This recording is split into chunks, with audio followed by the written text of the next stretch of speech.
For those of you joining us for the first time, I'm Lee Ming Stroh. I'm here in San Mateo, California. Welcome. I have my co-founder, Evan Goldstein. Evan, you want to say hello? Hola, hola, everybody. Awesome. And Evan, you're coming in from? Glorious San Francisco, where it's hotter here than I would like to imagine in a February day. Awesome. Of course, then we have Tim Gaiser. Tim? Hi, everybody.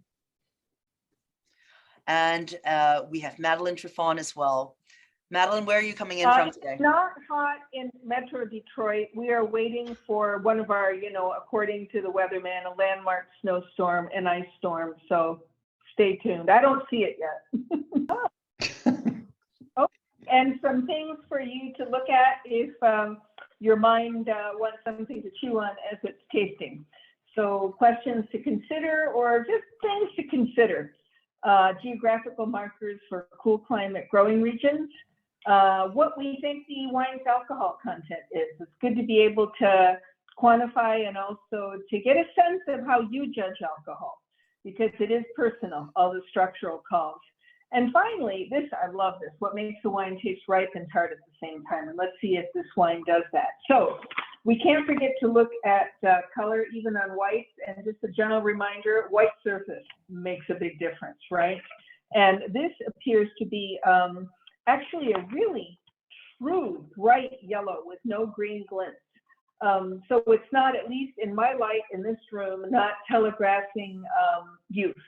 It could be young. It's just that green glints and a paler yellow would be sort of the thumbprint of some young wine. And I'm going to go ahead to both the aroma and the flavor, speaking about them in tandem. But when I put my nose in the glass, this wine is so forward, it's so generous. And what I get immediately is ripe stone fruit, nectarine and peaches, and flowers, beautiful flowers. And they're pretty forthright. I mean, lime blossom, but also a little pushier flowers like magnolias and gardenias. Really, really pretty. I'm going to go ahead and take it on the palate.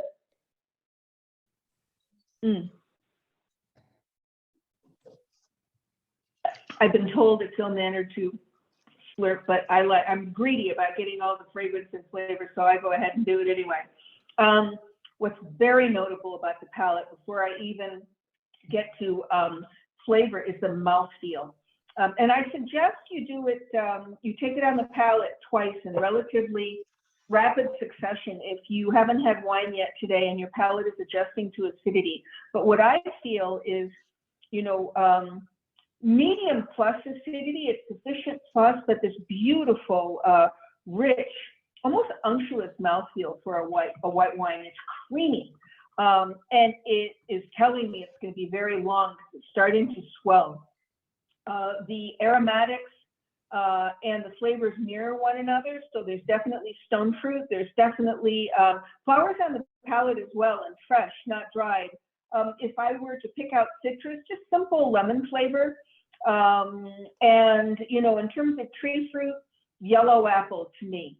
Back notes, sesame and almonds. There's a nuttiness to this that's very pleasant indeed. And that richness could be indicative of simply, the characteristic of a certain white grape variety, but also could be extended lees contact, which I suspect is evident in this wine. This mid-palate, it has a really neat illusion of sweetness that comes from ripeness, I believe, perfect ripeness, and it's almost honeyed in its flavor. There's a little bit of an herbal element, but I think it's closer probably to tea, like chamomile. So, what we have is actually a remarkably complex, dry, creamy white wine with forthright aromatics, very pleasant and very long. Are we going to do, we have our, You got polls back. As Madeline is talking, I wanted to make sure that those of you who are ready at any point in time, And in today's webinar, we're bringing back polls. You can guess along. If you've already revealed the wines, what you can do is put in what you thought it was before you revealed it to yourself. And we thought that it would be fun as Madeline's talking. You're getting all these ideas. What grape is it? What region it is? If you have no clue, just put something in because it's fun to just guess along anyways. And it is anonymous. Oh, it is anonymous. Evan doesn't get to grade you.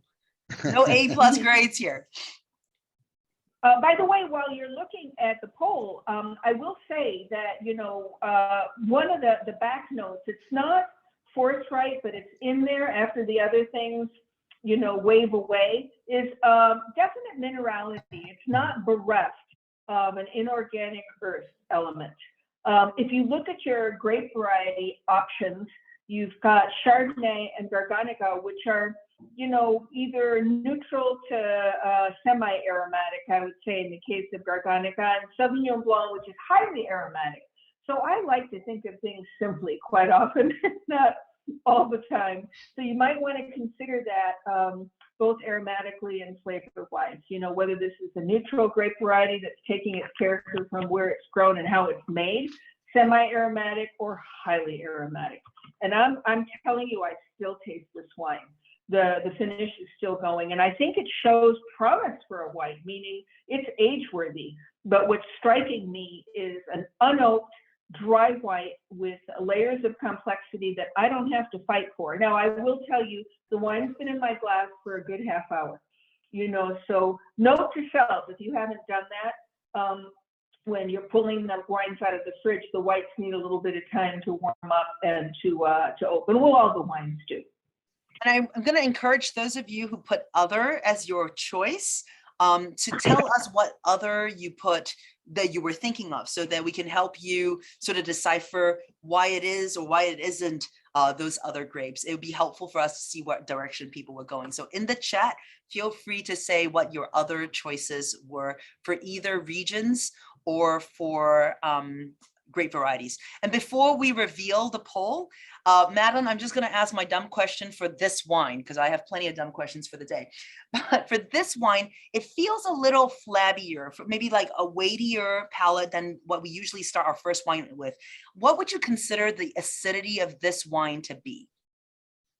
I would call it, well, this is actually, it's not a dumb question, it's a spectacular question. Because of the creamy mouthfeel and the richness, what this is forcing me to do is to very specifically look to where I perceive acid. It is not deficient. It's actually, I would call it medium plus, because my mouth is watering gently. It's just that the other elements of the wine, the fragrance, the flavor, the mouthfeel beyond acidity is such that it almost masks the acidity. I don't think this wine needs food to balance itself out. It's giving you everything right up front. However, if you were to put it on a table, I don't think the presence of, fatty, salty, oily stuff is going to make it go clunk. I think if anything, it will shine even more. I think the quality level is very high on this wine. Alcohol is medium, maybe medium plus. So we have your work cut out for you. Thanks everyone who suggested things on the poll here and answered the poll. Only 41% went with Chardonnay, 18% Garganega, 18% Sauvignon Blanc, and 24% other. Let's see where people are with other. We have Pinot Grigio, Shannon. So how would you help folks out here on the varieties? Well, Pinot Grigio, again, I like to go back to simple. Pinot Grigio is, to me, a non-aromatic variety. It's Chardonnay, but, the question on Chardonnay, has it seen oak, especially if you're calling it a New World Chardonnay, chances are terrific it would see at least a whisper of oak, if nothing else, maybe neutral. I think Chenin is an interesting call, because that could be called a semi-aromatic variety that definitely has a floral component, but I think the acidity would be more poignant on it. And there are other aromatics that Chenin has that are specific to the grape variety, whether you want to call it, us village elders call it wet wool, or an earthy character that I don't find present in this wine. This wine, to me, has just, the real punchline on the nose is that florality and that stone fruit, followed by a nuttiness, moderate plasticity, creamy, round, lush. And remember the question, what makes a wine tart and ripe at the same time? What I would gather, I do know what the wine is, but if I didn't, I would say this was maybe extended growing season, late ripening grape variety, not necessarily cold climate, but certainly not a warm climate because the alcohol is not dominant on this wine. Very high quality. And what is going to help decipher between these choices of France, Italy, California, and Australia? We kind of have everybody down the board here. Well, I think too, they're inextricably, connected to the grape varieties we're considering, correct? So to me, as a personal taster, it's the grape variety that leads, and then I start considering old world, new world. So if I was thinking Chardonnay, would I be putting it in France? If I did, would I be considering unoaked Chardonnay from Chablis because of the minerality? If it was Garganega, there's your Italy for you. That's pretty straightforward. So what are we talking about? We're talking about high quality Soave, right? If we're talking about Sauvignon Blanc, the world is your cherry, but is it, forthright, grapefruit scented, fresh herbs from Napa Valley? And I don't think so. I think of all those options, the Sauvignon Blanc is let's take that off the table. I think that it would be much pushier and its aromatics would be very straightforward Sauvignon Blanc, which can either be, passion fruit if we're in New Zealand, or dried herbs if we're in the Upper Loire, and white grapefruit everywhere. Great. So let's take a look and see who's right here. Here we go. Oh, here we go. Put your seatbelt on. Yay. We are going to Europe. We are going to Italy. We're going to northeastern Italy, and we are in the Veneto. And this is really a terrific producer by anybody's measure. And look, you can see the hillsides. How exciting is this? Because this is from the Chianti Classico zone, right? Which is really the heart of the quality production of Soave, because Soave can be pretty, ubiquitous, generic, and not necessarily a flag waver of quality. Inama is one of the leaders in this area. Their fruit is all hillside in the classic heart of the region. It is 100% Garganega, which I believe it has to be if it's Classico. If you're talking just straight Soave, it could include Trebbiano, Chardonnay, Pinot Blanc, and wait for it, Sauvignon Blanc, which just baffles the hell out of me, but there you have it. What else to say about Inama and this region? Here we are. Just to put it geographically in your mind's eye, east of Lake Garda, east of the production zones of Valpolicella, Amarone, Bardolino. These folks also make terrific red wine, notably Carmenere, believe it or not, in the Colli Berici that are that's just south east of their Soave property. This is a relatively modern estate, meaning they don't have, 15 generations. I think they're on their third, but I was lucky enough to meet Stefano Inama, I don't know, maybe 15 years ago, and he was on fire at the time too. Very creative, very quality obsessed. Equally committed to both white wine production and red wine production. He's got his kids who have joined him now. And again, no Trebbiano Toscana or Chardonnay in this Soave, 100% Garganega. The terroir, depending on who you read, I think his soil is largely volcanic. So we're talking darker soils. So there is that, true reflection in the wine of inorganic earth. And here we have the family. I think this is his father, right? Giuseppe, and then Stefano and his wife, whose name I don't know. Evan looks like he's got something to say about this. Go ahead, Evan. No, I was just going to say one thing, Madeline, and I don't want to step on you, but it is important to note that this is a cru wine. So it's not like Chianti Classico blended across the various hillsides. This comes exclusively from the Carbonare vineyard, which, to your point, is number one, a very volcanic, basaltic, black soil, hence Carbone, like charcoal, but it also is known for giving you that sort of unctuous, oilier texture that you spoke about, that richness. And for those of you who are fans of our good friend John Zabo, Master Sommelier, the grit that definitely picks up in the back of your mouth as you swallow this wine. It has grit and grippy pull, and that comes directly correlating to the volcanic soil of Carbonare, the vineyard, not to be confused with carbonara, the pasta. That's Although a that good would be one. pretty Wait, good. would it go with carbonara That would though? work. That's the question. It That could. would work. It would work. That would Sure work. would. I love the comment here from Andrea. Haven't had this one before, can't guess. Totally. I hope we are bringing you new things. Customer service had a great question the other day. Tim, you would love this question. Are all the wines in Master of the World testable? And, you know, Who's asking? right? And so I think that's a really important thing for us to just tell everyone. We're not looking at tests. We're looking at the world of wines. Have fun, you know, taste something new. But I love, thank you, Gary, for saying that you want more. All right. I think we're going to move now to the very next. I want to say one PS to that, Elaine, because I think it's wildly important, especially with these kits. I would encourage you when you're doing these with us or solo, don't worry about the testable business right up front, because it's going to keep you from paying attention to the wine, quite frankly. You know, and if you get a great producer, if you can imprint on this expression of Slavic classical, that's what you need. You've got it in your pocket. And then we can talk about whether it's testable or not. Tim, I don't think you disagree with me on that. Not at all. Yeah. And fair warning, Evan does not look at, oh yeah, okay, let's mess people up. You know, we had a Suave and Carbonare, so we'll never do it again. And you know, you don't try to think about what was in the last kit. Maybe they won't do it again. You never know. And just keep an open mind.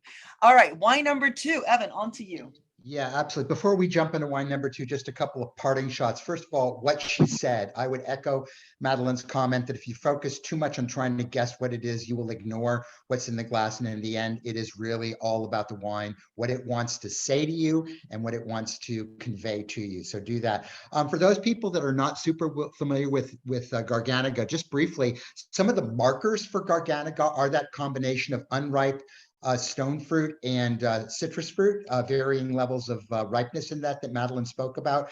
Nuts, particularly almonds, and particularly raw almonds or pine nuts are considered toasted or not in the pine nuts. They're sesame, she said, but that sort of whole proliferation of nutty things. And for those of you who actually have spent time in orchards before, when the nuts actually start flowering, there is an almond blossom smell, and that is a signature for Garganega. And then, as I said before, when you get into the denser, creamier, oilier things, generally the more volcanic the soils are. So Evan, since you're there we still go. on that wine number 1, we had one question. Madeline Yep. answered it as typing, but Evan, how is it not a Chardonnay?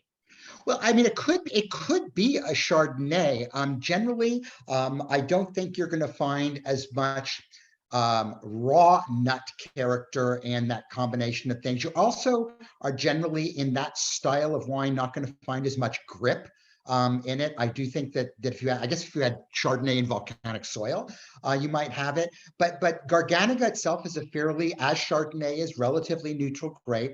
More Chardonnays, particularly of this pedigree level, would generally see more oak, and the oak would be a bigger factor. That nuttiness that we're finding is just nut would be sweeter, like marzipan or frangipane, or something like that. And you get a generally for this style a riper character of fruit. So Florality. I'm going to go back to the simple expression. What's the first thing I got when I put my nose in the glass? It's just a beautiful expression of flowers, and that's typical of Garganega. Yeah. You know, at this quality level. So I would say that this, to me, this is semi-aromatic. You know, it's not as neutral as Chard, but the richness of the mouthfeel can definitely fake you out, right? And that's what leaves contact and also born and low from, yields. Low yields, and low yield, long growing season, right? Old vines.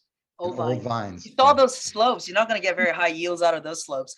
Yeah, Okay, and very Evan, wine infertile number soils. 2. Okay, let's jump on to wine number 2. I'm going to try and pick up a little bit of time. If you look at it right off the bat, one of the things that's striking is compared to wine 1, the relative lack of pigment. So if the first wine, to Madeline's comment, was truly a yellowish color, this one is more in that sort of ubiquitous sort of straw color, probably medium intensity, maybe a kiss of green in it, but not so much. The viscosity on it is moderate. It's definitely tearing, and the tears are falling, at least in my glass.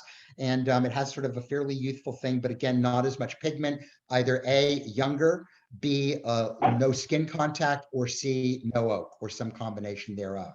Let's do the nose and mouth together.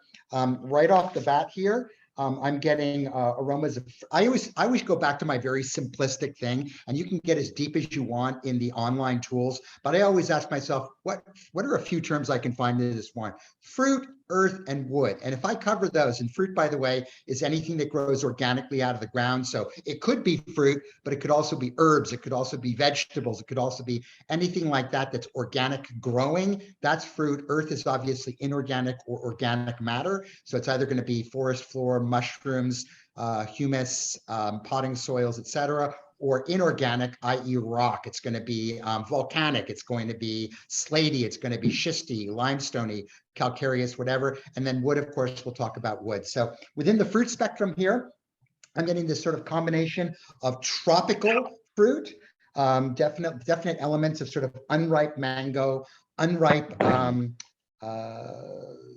what else? Pineapple maybe, but definitely there's a tropical element to it there, maybe a little bit of guava. I'm definitely picking up citrus notes here. They are on the riper side of citrus, so rather than being that sort of sharp Eureka lemon, it's more Meyer lemon, which as you know is half lemon and half orange. Picking up a little bit of mandarin there, maybe a kiss of key lime, again on the sweeter side of things, or riper side, I should say. Not so much tree fruit, maybe a little bit of plum, yellow or green, no apricots, no nectarines or peaches.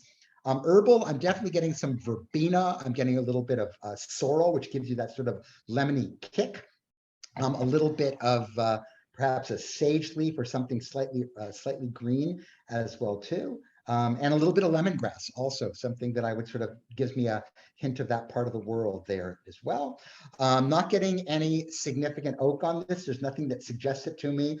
There is maybe something that's giving you a little bit of perhaps slight lees, only in the sense that you're getting a bit of what Tim always likes to refer to as that kind of peanut shelly element, but there's definite minerality to this wine. And whether you call it sort of a limestoney or minerally thing going on there, it's pleasant. And then last but not least, very much in the faint back as you dig in that sort of other category, I'm getting something that is a bit like olive brine, a bit like saline, a bit like Madeline's wet wool of earlier, and a bit like, dare I say this because I happen to be downstairs doing it earlier today, a little bit like my cat's box. That sort of sweet thing that you get. Never mind, I'll just leave it alone there. All right, all of that in mind, think about where you want to go with this. Could it be a Sauvignon Blanc grape, as Madeline mentioned before, bright, aromatic, pungent, I would add, depending on what part of the world you're in. It could be Pinot Gris or Grigio, generally relatively neutral. Texturally, however, and I want to go back to wine one, somebody who said Pinot Grigio earlier could have been potentially right with a Pinot Gris call, especially in Alsace, given the unctuousness that you find there. Verdejo, which we find over in our friends of Spain, and of course, other. And then start connecting the dots and figuring out, if I pick Sauvignon Blanc, where would it grow in those places in the old world, new world? Ditto Pinot Gris, ditto Verdejo, and then, of course, other. But I think this wine has definitely got some pronunciation to it and a lot of character. So, Evan, I guess in the direction to go, because Sauvignon Blanc is grown in so many different places, is there anything that helps with the old world, new world markers on this? Well, particular wine? again, if you go to the fact that the old world as a general thing, again, what we called old world, or what Donald Rumsfeld, may rest in peace, used to call old Europe, tends to be held together by latitude, and longitude areas tend to be more of a block, tends to be cooler, at least pre-climate change. So the fruit's not going to get as ripe. Acids will be higher. Alcohols will generally be lower. You move to the New World, unless you're specifically in a very cool climate area, the areas tend to be riper. Sugars get riper, alcohols higher, acids lower. So use that as sort of a basic model to put that on. I see a couple of others here, so feel free to let us know in the chat if your thing wasn't here. You might be surprised that somebody else also thought of that. So definitely use the chat to let us know what else you thought it was going to be. Yeah. And And- obviously comparatively on texture too. Think about this wine comparatively to the last wine, which was creamy, round, smooth. And this wine is, while it's not angular, it's more austere. And I think to your point earlier, that is driven by acid, and that acid might be indeed a marker, an indication of where it is. So 10 seconds when I say this. There is no grade. You don't fail. Just put a number in. I see 60% participation. And I'm wondering what's going on, people. Don't be scared. Take a choice. Pick a choice. And here we go. I'm going to end the poll. Right. We don't do failure. We don't believe in it. There's no caning. I'm going to share results here. I think overwhelmingly, we've got a lot of Sauvignon Blancs in here, so we'll see if you're right. We've got some Verdejo. So Evan, difference between Verdejo and Sauvignon Blanc. Well, Verdejo is a grape that's relatively limited in the world. You find Verdejo primarily in Spain, primarily in Rueda area, where it's known for producing, one of the first finest white wines is Spain. There's a little bit of Verdejo planted in other parts of the world. There's some out in Lodi, California, for example, and places like that. But it's generally in Spain. And interestingly enough, it's often blended slightly with Sauvignon Blanc because it handles it really, really well. So oftentimes people will get a Sauvignon Blanc character confused with Verdejo to that. So if you wanted to look at those possibly together, I think kind of, 80% of people are in that area. Pinot Grigio, I think this wine's got markers that are essentially just a little bit too green and shrill and bright to be that way. Obviously Italian Pinot Grigio can be super shrill, but not necessarily as expressive and complicated as this wine. So it's there. I am doing this blind because I can't remember with this kit what is in wine number 2, and I have to check myself. Well, then give us the world. Let's check right? out. Let's fly. So Let's fly. But it's interesting here, if you look at the results, that 70% of folks really thought that this was old world versus about 25% that thought it was new world. So And most of them think it's Sauvignon Blanc. Yeah. By So number. here we go. All right, I hate this thing. This is like going to Disney and getting on one of those virtual reality rides. Boom, here we go. My head starts to spin. Oh, Why did what it happened to go? your spinning? Here we go. Okay, When Andrew so goes we're on gonna go. We were in Italy. We're going over. We're going not super far away. We're moving next door. We're going to France. We're going up to the middle of the country in the Loire Valley in the eastern region there, and we are visiting my actually good friends, and I say that and I'll explain it in a minute or two, the Bourgeois family over in Chavignol, just on the hillsides of Chavignol proper, where this actual wine comes from. It comes from the An Estate vineyard that the Bourgeois family owns. The Bourgeois family is not really bourgeois. They're really nice people.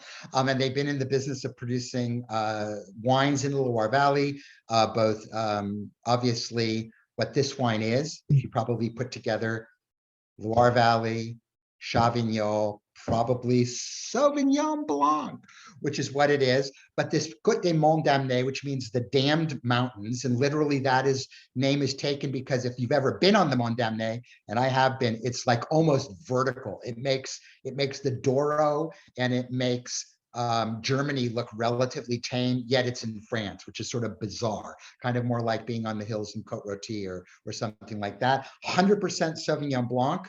The Bourgeois family, as I said before, are just amazing people. Now, for those of you who are not picking up as much Sauvignon Blanc character as you might have been expecting in, say, New Zealand or Chile, or even here in California, I would give you a couple of things to think about. Number one, climate change. 2019, for anybody who happened to be in Western Europe, was hotter than Las Vegas.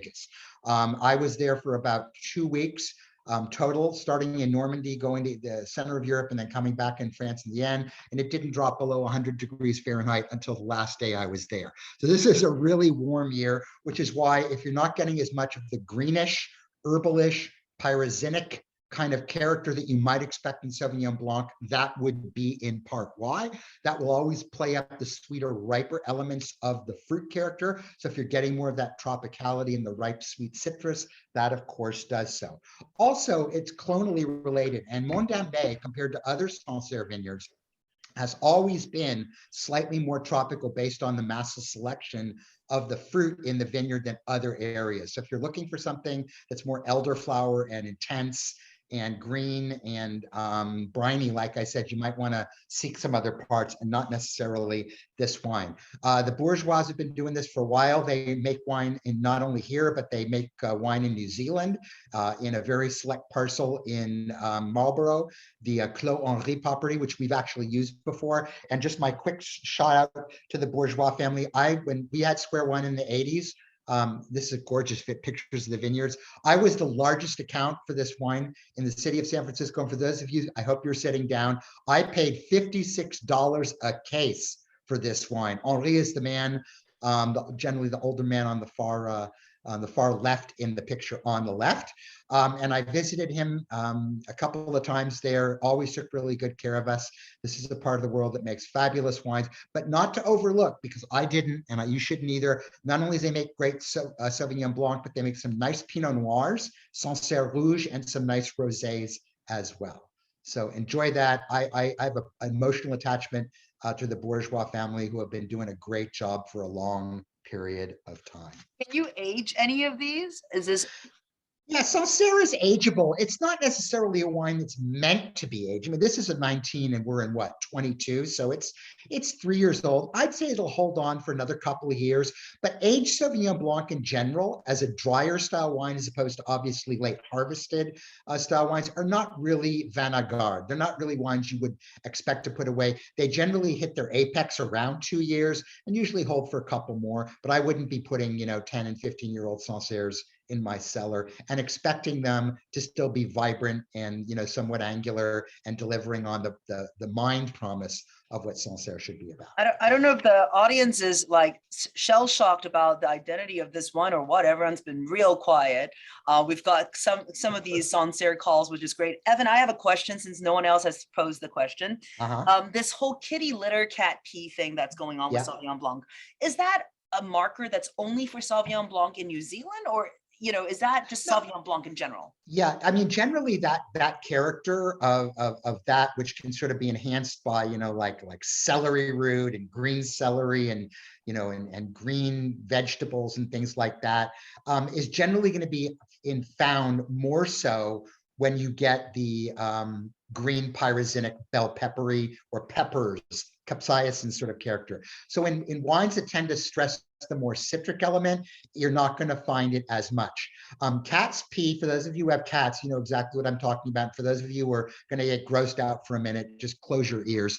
Is sort of a little bit of that sort of sweet smell that comes from the box, literally from, dare I say it, urine. I mean, and there is a sort of sweet putrid character to that, and it can pronounce itself in wines. You find it more, not so much in the Loire Valley, not so much in France, but you will find it in some New Zealand style wines. You'll find it occasionally in a California wine. I found it in South African Sauvignon Blanc before, and I found a little bit in Chile, depending on the appellation as well. More towards San Antonio, not so much towards Casablanca. Awesome. All right. I don't think we have any questions here, so we're going to go on to the next wine. Tim, you're up. Yeah, I just want to close out Evan's comments by saying, if you can arrange, I'd love a case of that wine. I think that wine is delicious. Oh my God, that's delicious wine. All right, now for something completely different, as they say on TV. So let's take a look at wine number 3. As you hold your glass over a white background, I think it's, pretty much a medium straw, a little bit of green. The Tears Legs, Marangoni effect, solid medium, a little bit sheety. And then, the nose is really, how shall we say, not shy, okay? And we'll get to the flowers in just a moment, but the flowers really is the main event of the nose and the palate for that matter. So in terms of fruit, there's really 3 categories we need to talk about. First of all, citrus and it's predominantly sweet citrus. So it's tangerines and pink grapefruit and key limes, a little bit of regular lime in there too. And then tree orchard fruit, but riper, like yellow apple and brown pear and Asian pear. And then in terms of stone fruit, the whole complement. So to me, there is white peaches, white nectarines, and, maybe a little tropical fruit too, because lychee is something that keeps making itself known. And it's not very shy. As I mentioned a few moments ago, the flowers, though, are the main event. And this wine is a full-on aromatic grape. Narcissus, jasmine, honeysuckle, it's a whole cornucopia of flowers, right?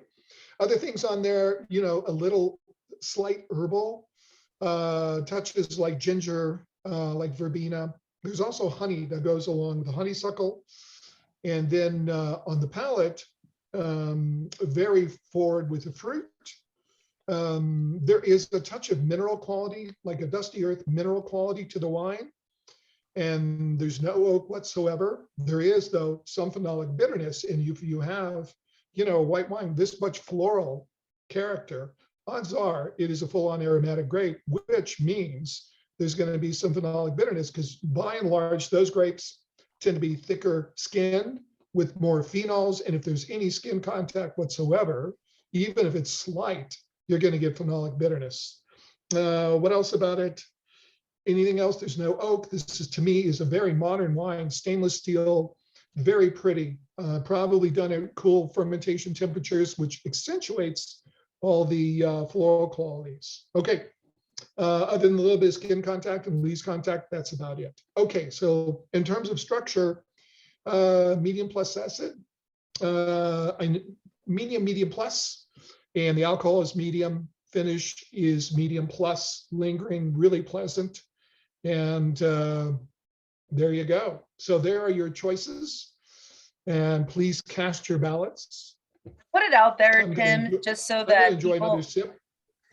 Yeah, I put the poll out early, so don't feel pressure for the master sommeliers here, so that people can start thinking along, and you can definitely finish out any structural discussion you want to have. But this is clearly so different from the first two wines. Yeah, I would also add, this is a great point. One of the things that I enjoy about the size and amount of wine that we give out is that not only can it, you get more than a thimbleful at the bottom of your glass, but you can also top off. I would suggest, particularly for the whites, although it certainly works well for the reds, that after your wine's been sitting in the glass for a while, particularly a grape like this that really shows better slightly chilled than is warmer. The first two wines, I think, really could handle temperature coming up. This is a wine that's meant to be chilled, in my humble opinion. Top it off a little bit, freshen it up a little bit. Not only will that pop the aromatics on the wine a little bit, it'll bring it back to its true form. If you don't have enough wine to be able to top off a glass, that's a hard thing to do. But this wine in particular, I just did that, and it really benefits from just a little freshening up. Yeah. And we've got a bunch of others. So if you did pick other, what else did you pick, so that we can help decipher your choice? And I do see sort of all over the place in terms of old world and new world, maybe skewing a little bit more old world right now. So I'm going to share the poll results. Here you have it, Tim. 63% in Muscat. Evan said before that this may be the easiest wine of the bunch. I want to see if everybody else feels that way. And Tim, we've got some choices here. No one thinks it's Sauvignon Blanc. I don't know if it's, is it really not Sauvignon Blanc, or is it because everybody thought that that last one was? And then we've got Egypt here as well. It might be interesting. We've got a couple of Torrentes calls in the sidebar in the Viognier.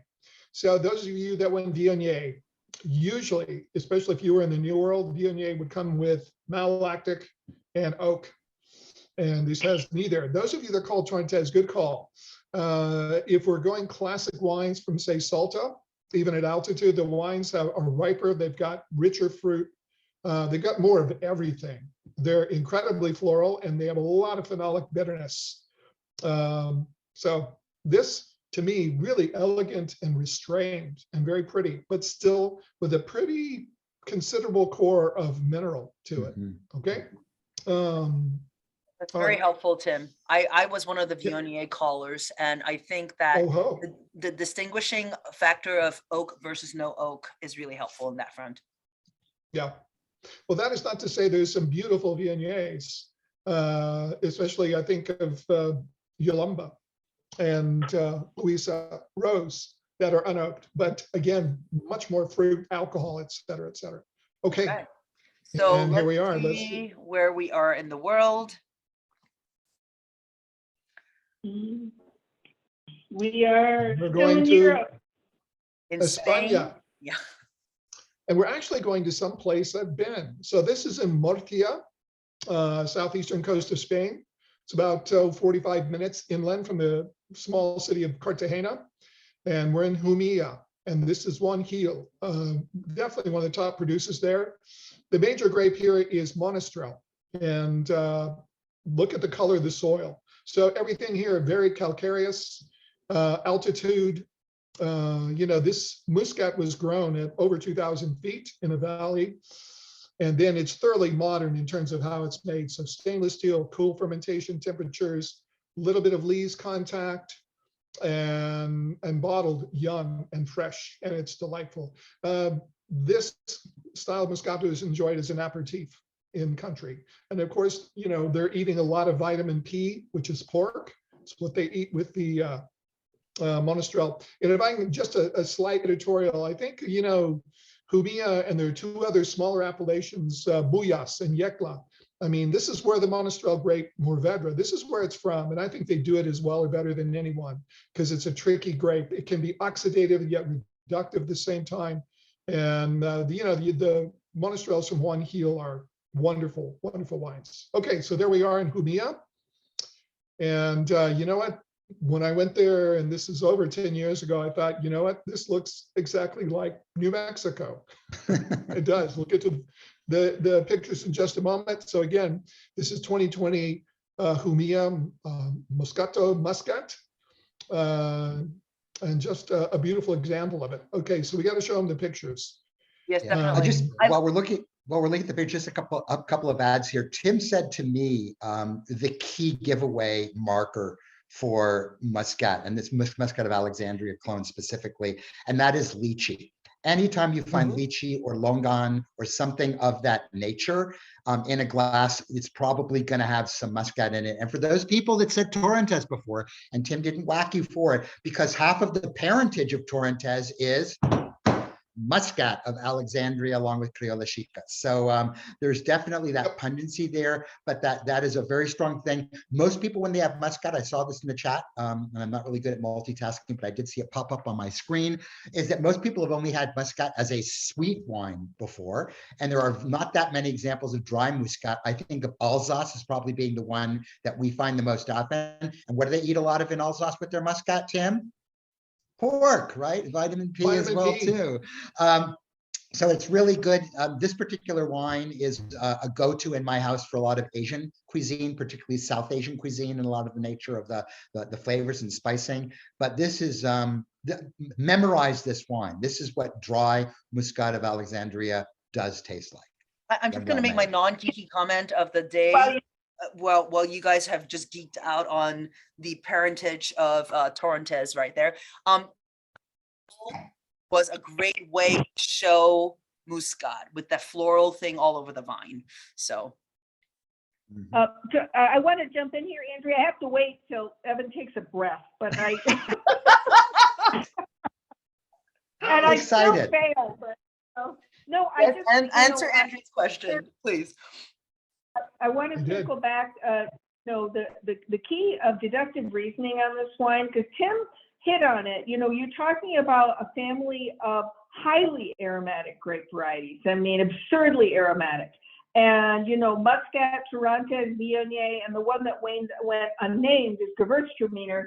But, he tied that into a phenolic bitterness that is often common. And I would say, you call the acidity on this moderate, right, Tim?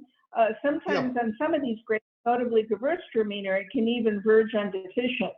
But if you want to struggle at all, I love the fact that two of you at least were very expressive in saying that you were considering Torrontés, because I think that makes sense to toggle back and forth between Muscat and Torrontés. And I've been to Juanito also, and this, you know, I was there, I think, before they were irrigating, and you're looking at these poor vines going, oh my God, how are they living? You know, like rocks a meter down. Yeah. Look at the but- soil on that. Madeline, do you remember, you know, the vines that we're looking at, most of the, you know, the vines on that estate are self-rooted, so they don't graft. And the reason that, Madeline, you just mentioned it, is because the climate is so extreme that phylloxera can't live. You know, half of phylloxera's life cycle is above ground, and so they don't even worry about it because it dies. It can't live. Hence that a lot of these, they just stick the vines in the ground on their own rootstocks, and there's no grafting, even though they're legally required to do that by Brussels. So secret. I just love the Oh, soil that's- pictures here. This is so amazing. Oh, that's cool. Yeah. Yeah. Yeah, I just look at the, you know, the ground. It's Yeah, just definitely. extraordinary. All right, I'm gonna give everybody a moment to reset as we go from white to red. Tim, now it's really time for something completely different. Yes. Okay, everybody. Getting back into the saddle for red wines. I'm going to pull up my own notes for this wine. Okay.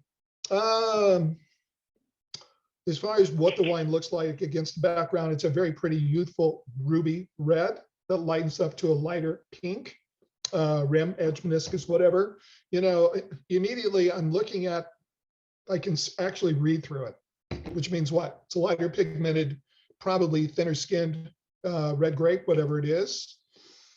And from there, you know, the tears, legs, et cetera, is medium plus, and there's a tiny bit of staining, not a lot. And with this kind of intensity of color, you wouldn't expect it. Okay, and then on the nose, it's a combination of savory and fruit.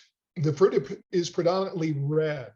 So it's strawberries, it's red cherries, cranberries, red raspberries. In terms of their condition, it's ripe and fresh. There's a tiny bit of black fruit in there. You know, I'd say it's probably 70-30 ratio. And that to me is black plums and black cherries. And again, those are ripe and tart, not just barely ripe. There's a little bit of orange citrus in there, and that's really a secondary player. The wine is definitely floral. If you lift your nose out of the glass, there's kind of a rose petal or even fresh, you know, I want to say fresh bouquet of flowers. And what else? There's a green vegetal, savory, almost bay leaf, bay laurel quality to it. And then there's mushrooms, both white and brown. And there is a soil component, but I think this, in this case, it's not predominant, but there's more fruit. There's also some anise and licorice type notes to it. And what else do I have down here? Pepper, white pepper, and even peppercorn. And otherwise than that, there is use of oak here, but it's really low and it's integrated. So there's a very slight spice and smoke and toast quality to it. In terms of the structure, pretty much medium plus across the board, medium plus alcohol, tannin, and acid, and what I think is a very long finish. Other than that, the only thing I would also say is at the top of the glass, there's a little bit of volatile acidity, but to me, I really like it. It really gives the wine a wonderful lift to it, not only in the nose, but the palate. Okay, with that, there is your palate. And for those of you who are wondering, as Tim's going through, there's something visually happening in his brain, I think, going through the grid. If you're not familiar with the grid and you want to see it, just go to mtwwines.com, go to start tasting, and you will have this grid of going through sight, aroma, structure, and deduction. If you are a novice in blind tasting, it is very, very helpful to have that in front of you, even if you don't go through and click on every single thing, just to have that mental picture. Tim, I just thought that as I listened to you, I'm like, wow, it's following the grid, even if you're not technically following the grid on a page here. Okay. Again, we have other. So if you chose other, please let us know. And I'll just let 10% of people jump in a little bit more with this very low risk choice of grapes and region. But Tim, what are the key markers? There's so many descriptors. What is the one key marker clue that you can help people out with here? Well, there's not one. This is not a Okay. grape or wine that I think there's one. It's a combination of things. It's predominantly red fruit. It has savory elements and pepper. And, and it's really a combination of all those things. And I am looking at the choices, and it's a process of elimination more than anything. Okay. And I won't say more about that until we reveal the Okay. answer. So let's see the result. Somebody did say a comment. I read a comment again flashing across my screen that said balsamic in there, and I think that's not a bad call. There is something slightly balsamic about it. Balsamic is, again, that sort of it's a very umbrella term for interesting herbal and spice and acetic elements and stuff like that. And I think that's a good one. Yeah, a little bit of vinegar. Yeah, a I little bit just of typed in. Yeah, So definitely. balsamic to me is usually a marker for volatile acidity. Okay. So the results we here, we're kind of split. Old world is 50%, new world is about 40%.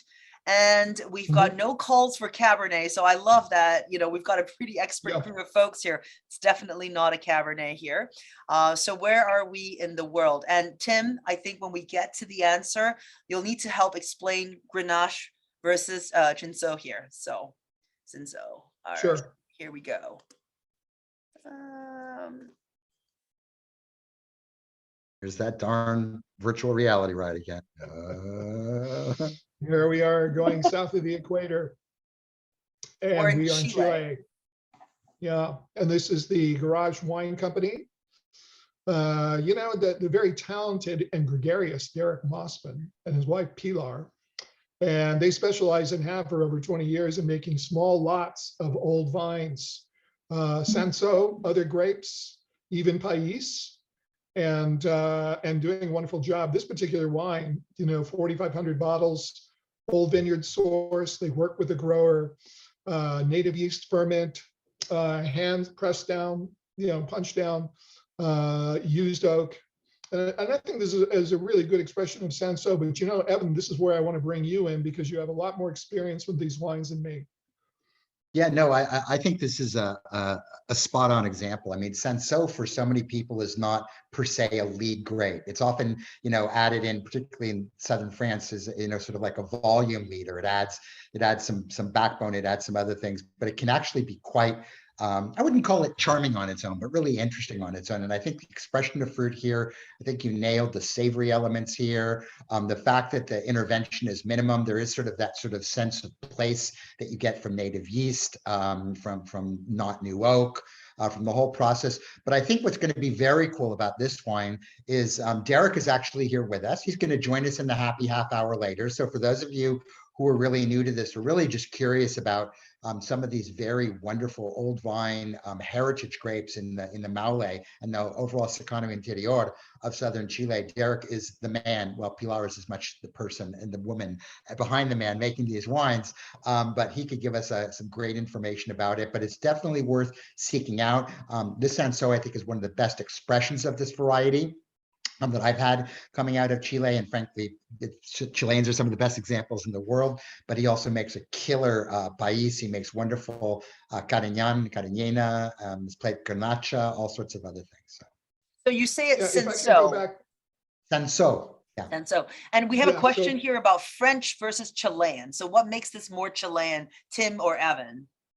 Okay. Evan, I'm going to let you answer that. I want to go back to the previous question because it's a good one. Why isn't this a Grenache blend from, say, southern France? Well, structurally, there's just not enough. I mean, even most Côte du Rhône that's based on Grenache in the southern Rhone is 14.5% alcohol. And there's a lot of fruit, a lot of ripeness. There's a lot of stuff. This is more restrained and elegant. Even Cinsault blends I've had from southern France, they just have more. And they're not as, seamless, elegant. Yeah, Evan? Yeah, and picking up on where Tim was going into the terms of the difference between Chilean Senso in my experience and French Senso in my experience.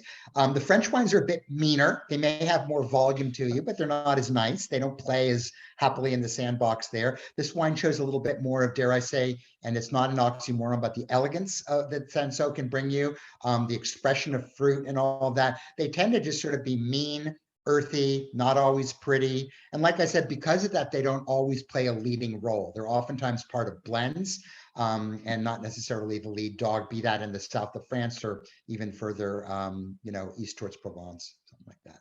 I have a question, actually. Is that mouthwatering acidity typical for a Senso? Does it hold on onto its acidity well? And I want to, mention, for me, this is revelatory because I haven't had a whole lot of varietally labeled Senso along with everyone else who's tasting with us, but there's a rusticity to this. And I love your description of savory element.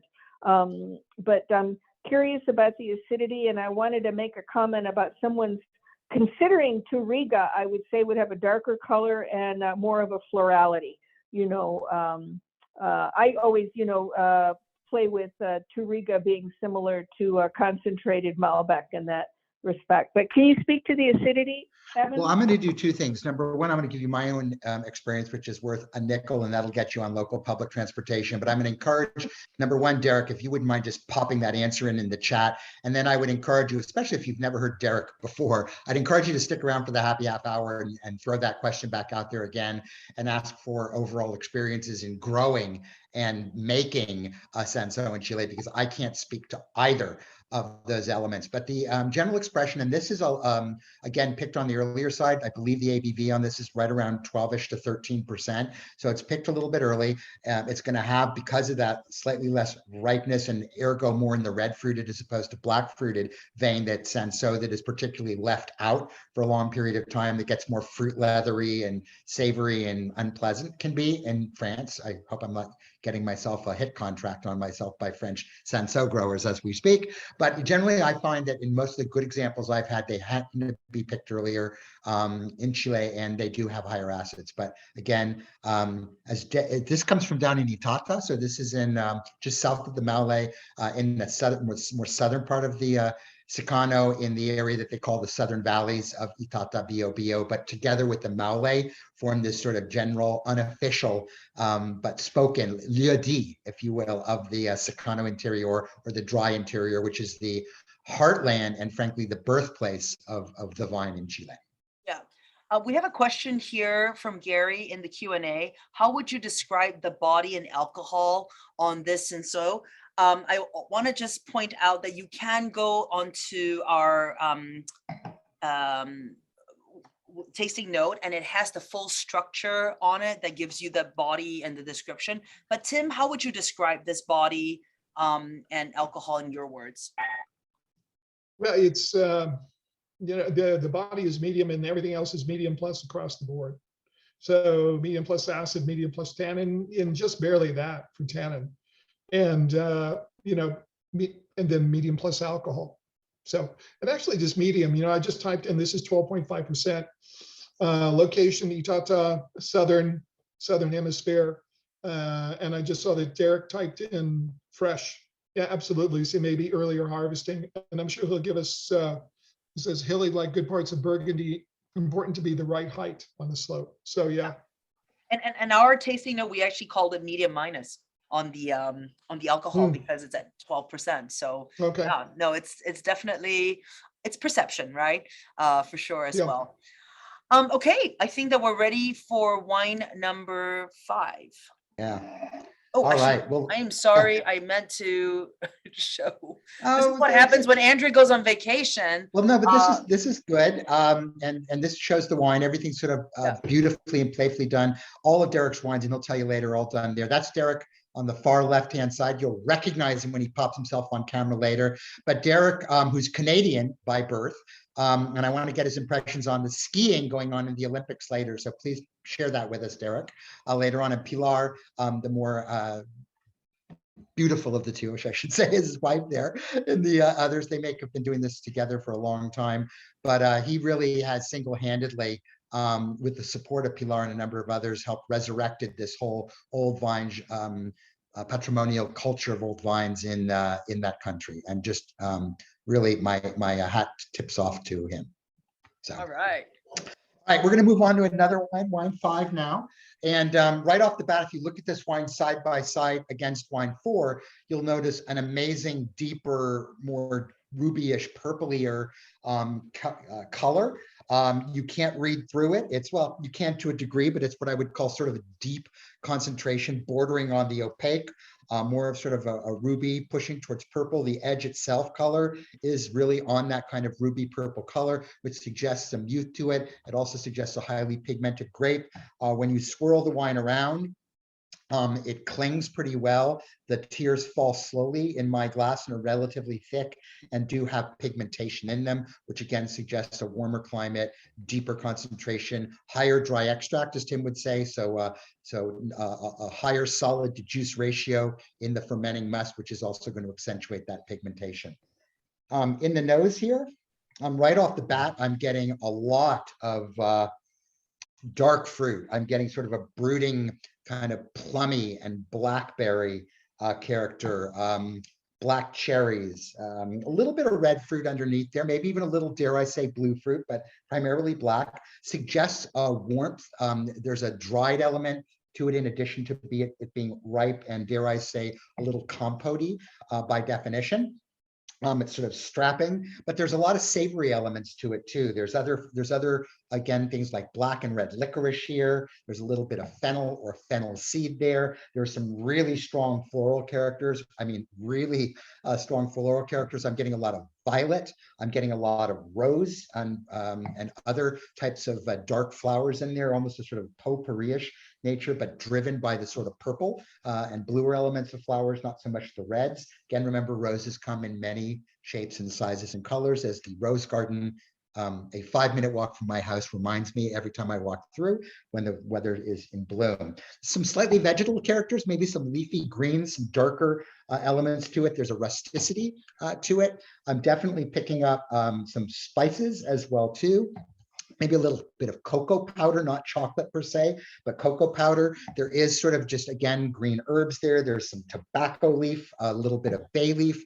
Once again, I'm picking up maybe just a little bit of pimenton, sort of a smoky, lightly paprika type of character there. Definitely strong and flavorful. I would suggest there's some oak here, but it's older oak. I'm getting a nuance of maybe a sweet smokiness, which I would suggest is oak, but it's not like new barrels or anything strong like that.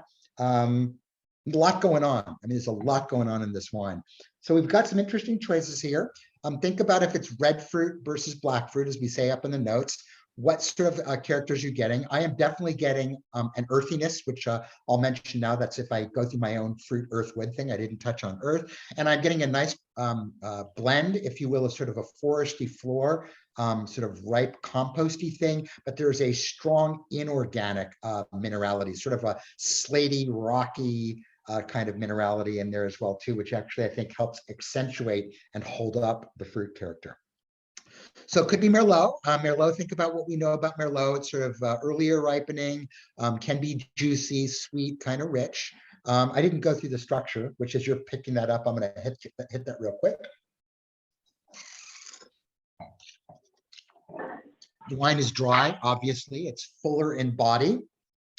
It's got some fairly ample tannin, but I would say the tannins are very fine grained. They're not like sort of rich and powerful and mouth ripping and astringent.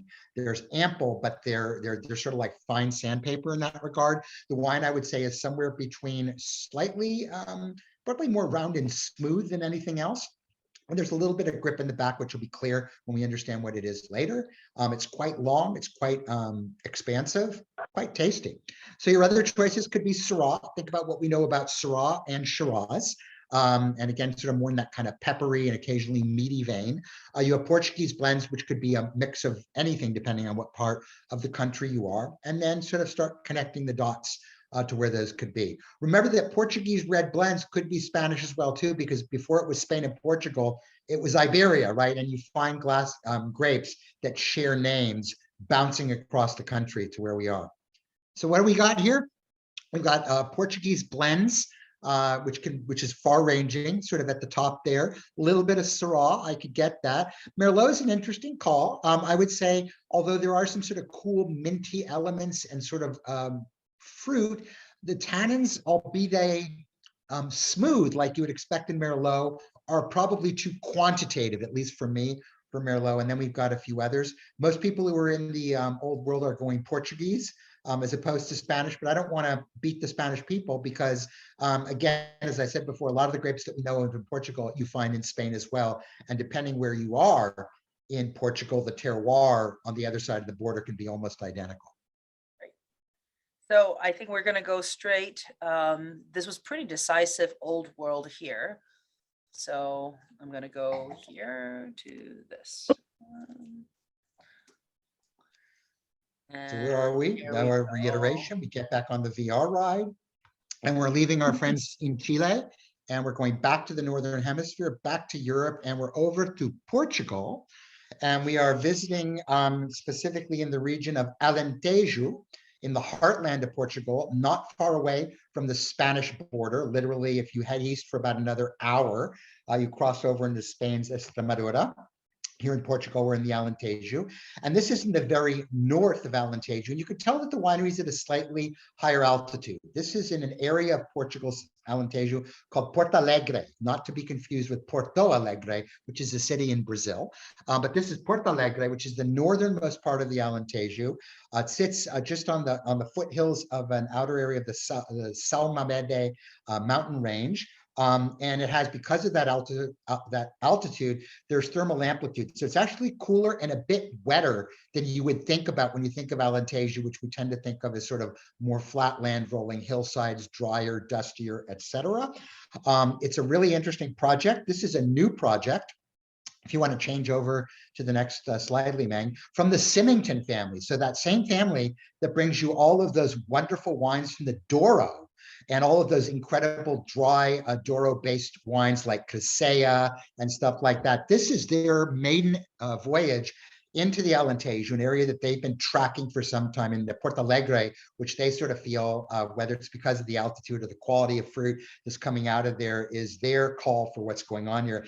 And this is their debut release. So 2017 was both the year early in the year that they bought the vineyard, but also the first year that they made the wine. There's a Quinta de Fonte Soto Tinto, red, which is this one. There's also one that's white. Both of them are of spectacular color. It's an interesting blend. I mean, here, because it's a Portuguese blend from Alentejo, 40% of it is made with Alicante Bouschet. So a grape that is associated with the Alentejo, associated probably in higher quantity the further south you get, most particularly with places like Vidigueira and Cuba and Mora and things like that. But there are plantings pretty much throughout the Alentejo.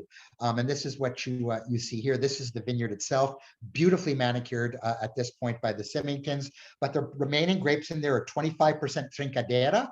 Trincadeira is the same grape as we know of in the Douro as Tinta Amarela. There's 15% Cabernet Sauvignon, which is definitely integrated because it doesn't taste like super Portugal. You know, you put 5% of Cabernet into a super Tuscan and all you taste is Cabernet Sauvignon. There's 10% Syrah, which is a grape. The pairing of Syrah and Alicante Bouschet is doing really, really well together.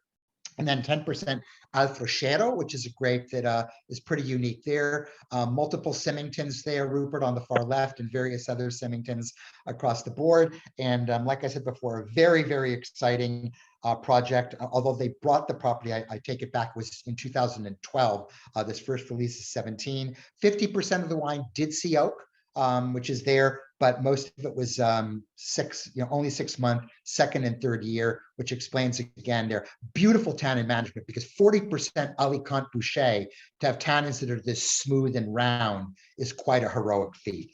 But I'm a big fan of this project. Is Alicante Bouschet the dominant grape? I missed the dominant grape. It is 40%. Yeah, so the next most quantitative grape would be 25%, and that would be Trincadeira. So even though it's a classic Portuguese quote unquote red blend, the most pervasive grape and the one that I think is driving the personality of the wine is still the Alicante. I'd love to know from the chat, what did people think of this wine? Was it difficult? You know, I think, Evan, there's a question here about how is it not Merlot?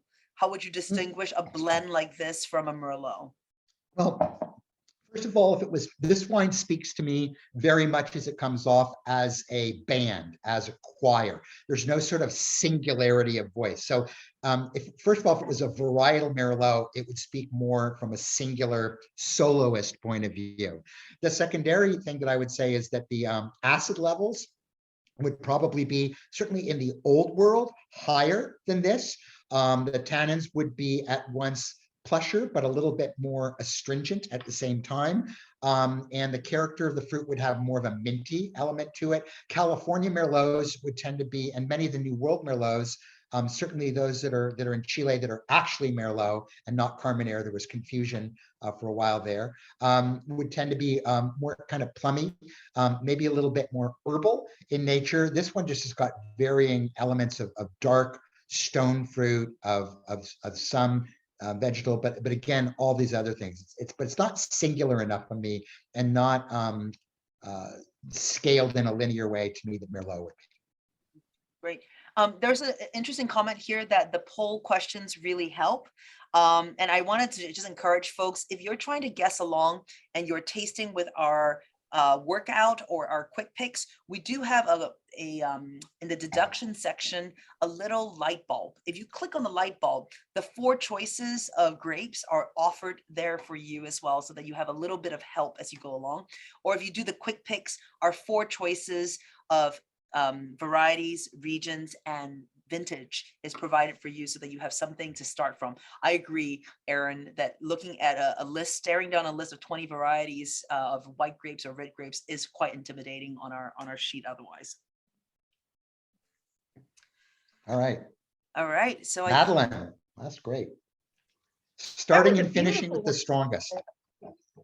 I have to tell you, thanks to you, I was lucky enough to go to Alentejo and be very jealous of anyone who speaks Portuguese, because it's the coolest sounding language, including you who speak it fluently. But this is a beautiful example of, density, smooth tannins. I think both you could mistake it for a Douro red, which is neat, that concentration and that florality. And I think, frankly, pound for pound, Portuguese blends these days offer, more than anything I can think of off the top of my head. So I would encourage everyone not to worry about nailing it in terms of recognizing it, but, recognizing it in terms of quality and price value relationship. And I give these wines to people as a Cabernet alternative, by the way. And that Cabernet, by the way, is integrated. You were dead correct in that comment. You put Cab with Sangiovese, doom, these varieties can soak it up. Anyway, sorry, I just wanted to compliment the selection of this red. Okay, the wine number 6. Do I have to power through this? How am I doing?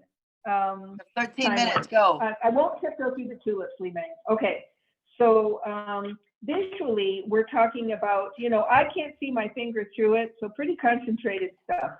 This is not large, thin-skinned grape variety. And if you turn the wine in the glass, you don't even have to swirl it. I think we swirl with too much enthusiasm, almost possession, sometimes. Just turn the wine in the glass, and that alone will release the aromatics. But you can see that it's adhering, and there's a lot of extract on this wine. It stays like the darkest ruby red till the very rim, where it has a little bit of a violet hue. So it's telling us that it's young, right? I think I want to talk about the aromatics independent of the palate for a second, because there's a lot going on, but it's very tightly integrated. The fruit is all plums to me, both red and black, perfectly ripe. You could verge into saying that they're jammy or even baked, but I just think they're perfectly ripe. They haven't tipped over into the cooked zone. Equal parts red, black, and I'd even say a little bit of blue. Once that sort of moves out of center stage, there's definitely both fresh and dried flowers. To me, lavender, just this really pretty smell. Maybe a little bit of rose, but rose tends to be a bit more dominant. And on the heels of that, I get this beautiful minty eucalyptus tone, like a cool tone. And then on the heels of that, very subtle, albeit distinctive, savory notes of mixed pepper, black pepper, white pepper, green peppercorn, but it's not abrasive at all. And certainly some dried herbs, maybe a little anise, maybe a little olive. But again, I have to search for it a little because it's so well integrated. I'm going to go ahead and take it out of the palette. I'm a big mid-palate person. Mid-palate, you get this, again, perfectly ripe fruit, like a plum line of flavor. It finishes with actually perfectly balanced acidity and tannin, which is really neat. There aren't a lot of grape varieties that do that. The acidity is medium plus, it's mouth-watering. The alcohol is perfectly balanced, medium to medium plus, I'd say. The tannins are, you know, finely grained, but they definitely dry your palate out a bit.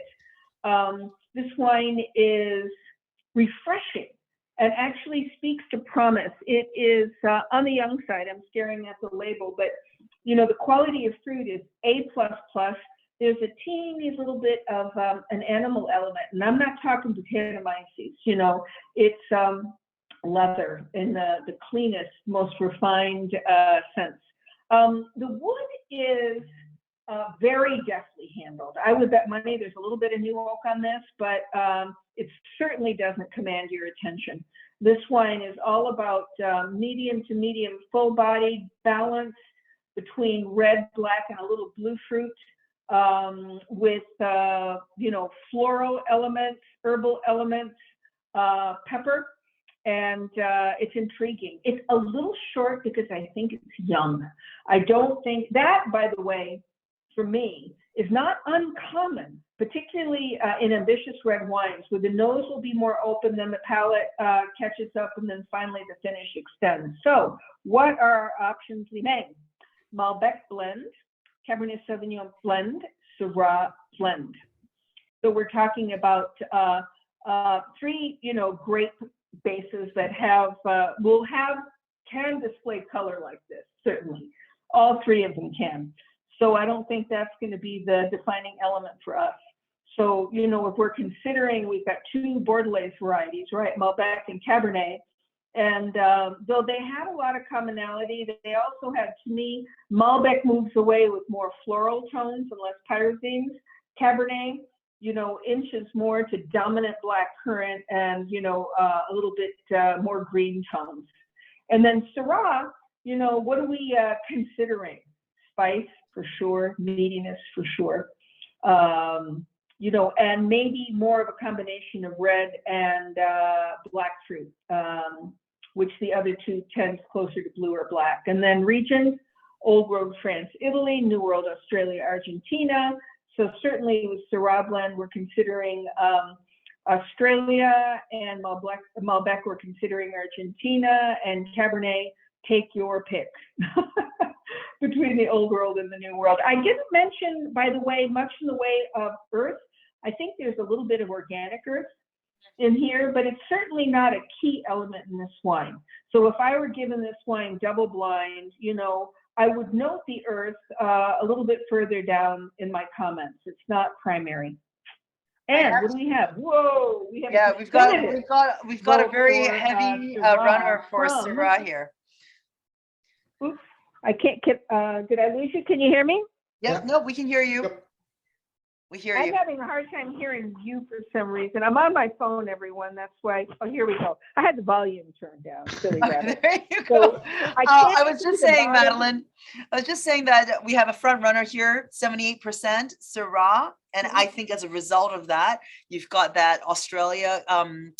And to Andrea's comment, you know, is it jammy? So maybe the fruit is very in your face on this one. But I just want to make a comment to Evan. When I taste a wine like this right out from our bottles, I get really excited that our rebottling process works so well. You catch every nuance. It is in your face, this wine.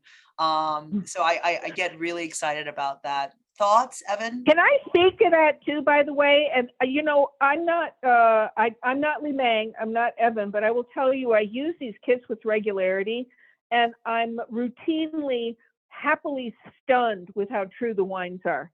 You know, from the first unscrew and pour, there it is, up front and center. So bravo to my friends at MTW.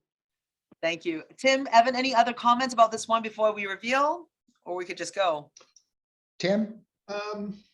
No, I think everybody, you know, this, first of all, you know, going with Syrah, all the savory and pepper elements and the leather, and Syrah doesn't ripen evenly, even in a warm climate like Australia. You'll always have some underripe elements, but this also has some raisinated. And so Syrah is a handful of grapes, one of a handful of grapes that just doesn't ripen or even bud or flower evenly. So Yeah, I would just add that it's a really, I think the quality of the wine's spectacular, and I concur with Madeline that it's really young. I'd love to come back and visit this wine in about 8 to 10 years. But it is an interesting And study. aromatically, it's showing us complexity, which is really cool. And then on the palate and the finish, it's more promise.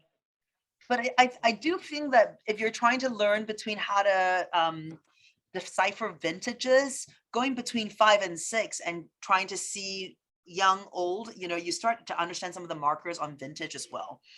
All right, so here we go. Here's the world.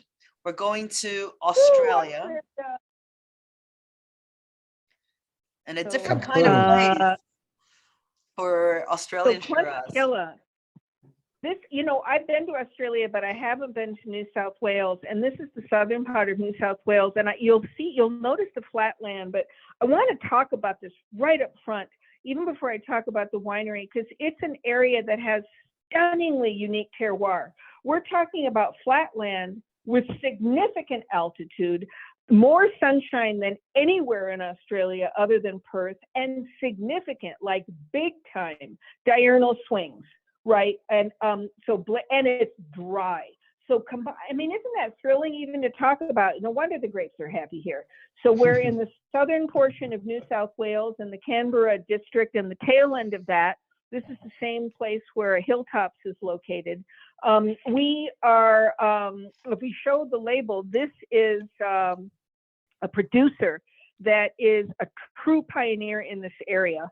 Clonakilla, which means meadow of the church, and it was named after by their Irish founder after his grandpa's farm. So we're talking about John Kirk, and he had 6 sons. Tim is the winemaker now, and works very closely with his father, but he was told routinely that he was crazy to consider planting any kind of grapes in this area because it's considered cool climate by Australian standards. And he planted in 1971, and he and a couple others were true pioneers in this region that is now considered an area that is very much all about potential, up and coming, exciting, and has the promise of being one of Australia's great wine regions. So just to remind us all, Shiraz is Syrah, it's the same guy. And by the way, Tim, the winemaker, has the habit of routinely, I think always, tucking in a little Viognier into his Shiraz, aka Syrah. So it's not, you know, that florality could come from Shiraz, but certainly comes from the inclusion of a little bit of Viognier, though I don't have the percentage of it.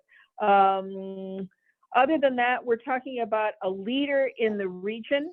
We're talking about a growing region that, here we go, we have a little bit of a hillside effect, but it's, you know, it's the altitude is the issue. It's not the aspect that's the issue when you're here. Shiraz, aka Syrah, this is Tim, the winemaker. They consider to be the grape variety for this region, though originally they planted Bordelais grapes. And I just think this is a wonderful example of a cooler climate Shiraz. We are not in the Hunter Valley. We are not in Barossa, right? And you get sort of, you're inching closer maybe to the Northern Rhone, but it's definitely New World. You don't have almost an obnoxious meatiness to it. It doesn't smell like a Jimmy Dean sausage. There is, by the way, significant maritime influence through a wind called Bateman's Breath, cool breezes that come in from the sea, coming in from the east. I find this a really exciting wine, and it's certainly making me pay attention to Canberra. The other thing these folks plant with enthusiasm is Riesling. So, you know, note to self. Evan, Tim, you want to add anything to that? I really think this is such a pretty expression of Shiraz. Yeah, no, I would just say for those of you to whom Canberra is new and Clonakilla is new, you know, keep your eyes open. Allocate. I mean, this is an allocated wine. I had to beg, borrow, and steal with my rep to, you know, they said, "Wait, maybe I could get you a little Clonakilla." I said, "Oh, if we could put Clonakilla in a kit, that would be like the Thank you coolest for thing begging. ever." Good. Yeah, but I do think it shows you, you know, this is not one of those sort of like really dense, chewy Barossa come, you know, McLaren Vale come, whatever things. I love the elegance of this one. I love, you know, for those of you who are regular MTW people, you remember that we showed a Shiraz from Great Western, from Best's Winery, not too long ago too. And I really love to show, and I'm a big fan of Shiraz of restraint, Shiraz of elegance. And they're still obviously big wines. They're powerful wines, but they are, you know, it's kind of like putting a hippo in a tutu. You know, it just is a beautiful show of something that can be so powerful, yet showing its liveness to it at the same time.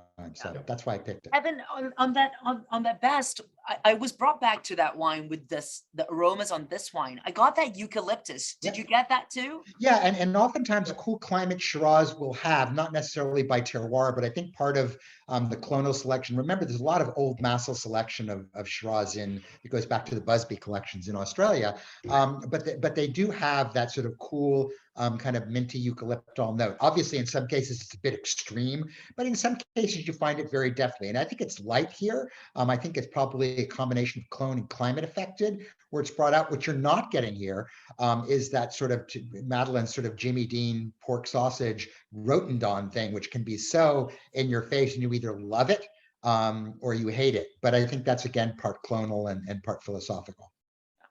Well, this was an exciting wine. I'm really, thank you, Evan, for that selection. Loved it. We're coming up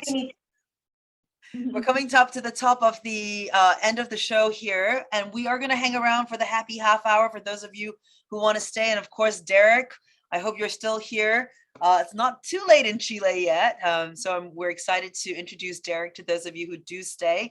The Nix kit, I want to apologize that if you got a note from me when you got the last kit, you're going to see that the date that we wrote is March 23rd. It is actually going to be March 14th. So 127A, we're trying to bring it back closer to the second week, whenever the dates start slipping a little bit far in the month. We're trying to pull it back so that you guys can taste with us a little bit sooner. We have the 125th anniversary kit. We're actually going to send out a date for a webinar in April, if you want to do an extra webinar with us and haven't tasted that 125th. I believe in that particular kit, Evan, we have a 1993 Petite Syrah from one of the wines that Vapiano is very known for. So if you're interested, we are selling that kit right now. And then, yeah, again, thank you guys so much for being here with us. I hope you enjoyed it. Do not be discouraged if you didn't get all the wines right away, because at the end of the day, we hope that we're bringing you some new discoveries as well.